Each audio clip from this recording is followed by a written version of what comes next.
it's the sum and essence of what we do. The teacher is the model for the students. Teachers are models for each other. As important as the theological part of sustaining the mission is, it can't just remain head knowledge. Not only were we invited here, but they did want to hear what we had to say. Almost 3 years ago, the Archdiocese of Milwaukee launched a new program for the religious education certification of educators in Catholic schools. That program is called Sustaining the Mission, and we brought faith formation programming to Sheboygan, Burlington, Fond du Lac, Kenosha, and 20 locations in between. Over those 3 years, we've delivered 617 presentations, and my spreadsheets tell me that we've received 28,778 evaluation scores. For most of those presentations, we get a range of reactions. For example, for one of the presentations I gave, teachers wrote comments such as these: "His whole presentation was engaging, kept us thinking and participating. I really enjoyed the variety of activities, great PowerPoint and storytelling, but then there was also this one. The approach wasn't really that engaging, kind of dry." The numbers also show a range of responses.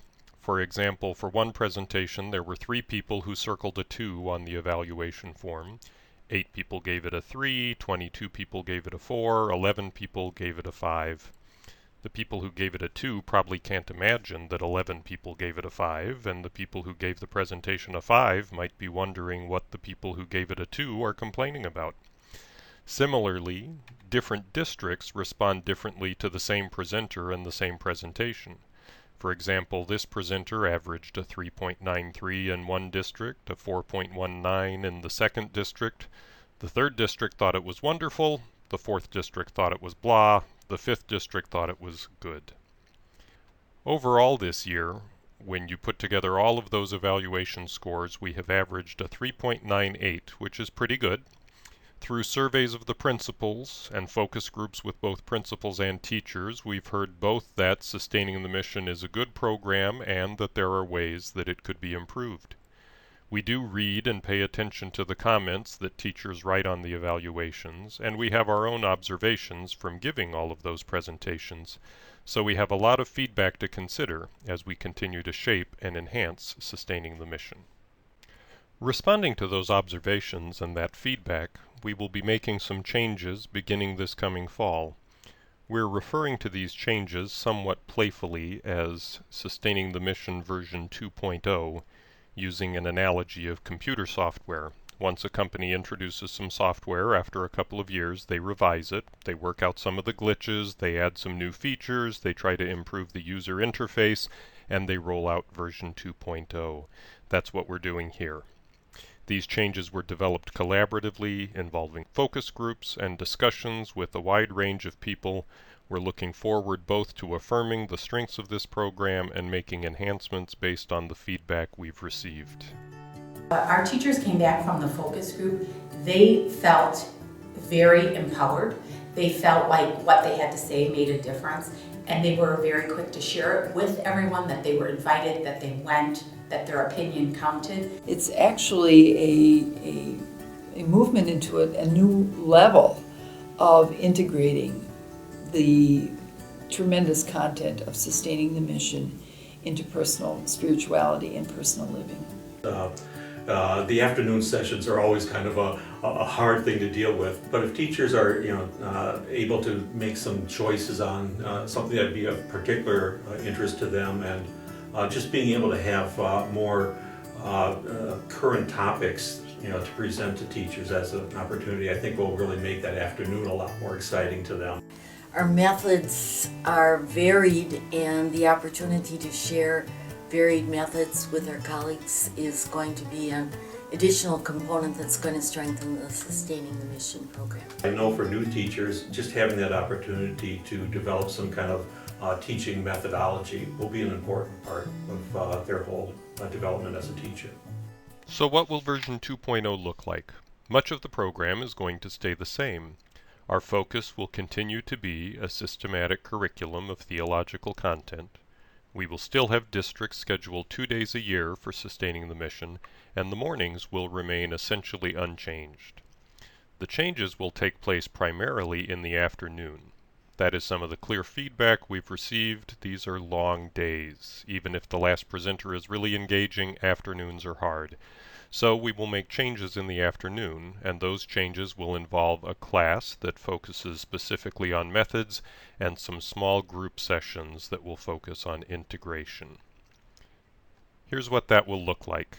On the first day a district has sustaining the mission, we will have our standard schedule in the morning, but we will end at 12:15. No afternoon presentation. Schools or districts will be able to plan other things. Perhaps they'll do something related to faith formation, or they can focus on curriculum development or other professional learning. Either way, whatever the schools or districts decide to do with the afternoon, sustaining the mission will be finished at 12:15. On the second day a district has sustaining the mission, that is when we will see more changed. Again, we will have our standard schedule in the morning, but on this second day, teachers and principals will stay for the afternoon. We will take the different levels, level 1 and level 2, and combine them, then sort them out into small groups.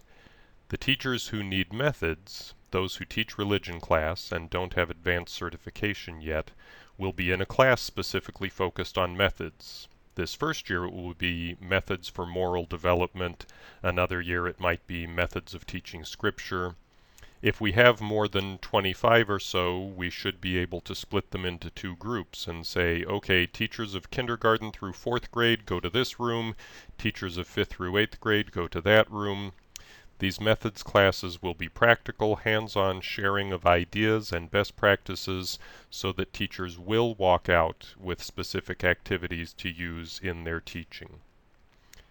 The people who are not in the methods classes, art and phy-ed teachers, teachers who already have advanced certification, school staff members who are not teachers, will be in small group sessions devoted to various topics. These sessions will not be focused on delivery of information. Instead, the small group size will allow us to focus more on discussion, reflection, and activities aimed at integrating faith and life. Here are some sample topics. We might offer a scripture class with a certain theme. We might look at the recent writings of Pope Francis and reflect how we ourselves can better live the joy of the gospel. We might take a current book such as Matthew Kelly's The 4 Signs of a Dynamic Catholic and discuss how those concepts apply to our Catholic schools. Those people in the small group sessions would get a list of topics in advance and would be able to pick which session they would like to attend. One final note about these afternoon sessions: we're not going to try to sustain them for 2 full hours. 90 minutes should be fine, so we will end at 2:30. We recognize that planning these methods classes and creating these small group integration topics is going to take a lot of work, and we want to make sure we do it well. So we will not be doing this for the whole Archdiocese next year. We will do this in 2 phases. Phase 1 will be next year and will involve only about 1/4 of the Archdiocese. Those districts will have one in-service day that ends at 12:15 and another day that extends until 2:30. The rest of the Archdiocese will end at 12:15 both days for the coming year. Then, the year after that, Phase 2, we will be ready to implement this for the entire Archdiocese. I should note that the schedule I have described will be our standard approach, but that some districts, because of the challenges of creating a collaborative calendar, may look at different scheduling approaches. As we look ahead to next year, there are some practical things to keep in mind. Many of you who are in Level 1 have been part of this program for 3 years now, and you've completed the Level 1 classes, so you'll be graduating to Level 2. That means that in most places the Level 1 group will be smaller next year and the Level 2 group will be bigger.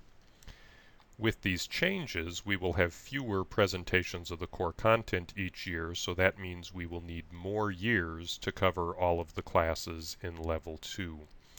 We're also shifting some of the classes from Level 3 to Level 2, so those of you who started this program in Level 2 back in 2011 will still need 3 more years to complete the new Level 2.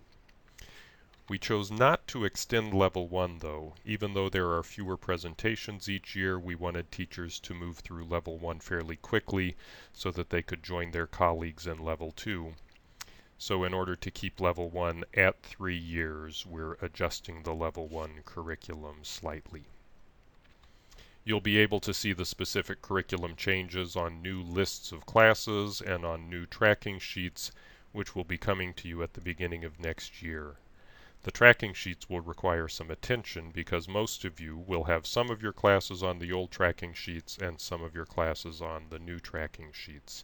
With some extra attention, we will be able to make it work and keep it all straight. So that's a quick summary of the changes that will be coming this fall to Sustaining the Mission. Let me give the final word to Dr. Sapelka and Bishop Hying.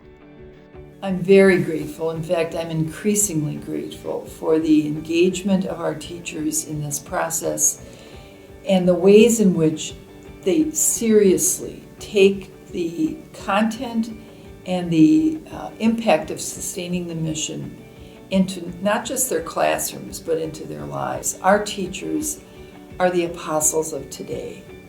And this program is the fuel that prepares them to do that work, which is the work of Jesus Christ. Really, on behalf of the whole church, we just thank you for all that you do as a teacher. You stand in the front line of forming our children, loving our children, and really discipling them into a fuller faith. And for your sacrifice, for the gift of yourself, for your wisdom, for your love for our children, we say a big thank you on behalf of the whole church.